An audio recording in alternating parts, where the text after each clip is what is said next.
Hello there, welcome back to a new video. Today I'm going to show you how to calculate the time duration taken for a program to run.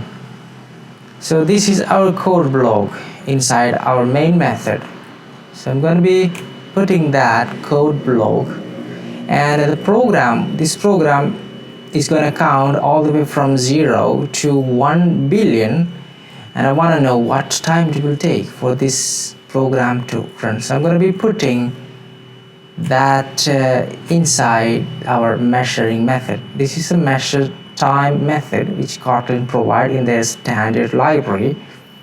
So we're going to put that code block inside the measure time, and we will receive that inside a variable to this duration variable, and finally we want to print that duration as a string, and we can provide custom units for that. So we have hours, we have second. Now I'm going to be receiving that in millisecond. I believe this is going to complete in milliseconds. So in few milliseconds it's going to complete. So let's run the program and wait and see. This is going to be completed. Okay, we got our output here, 5 milliseconds. So that's it.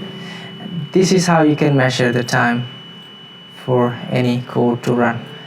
Okay, that's it for today, and I'm very thankful for you to see this video, and consider subscribe and give a thumbs up if you like this video, and I will be seeing in the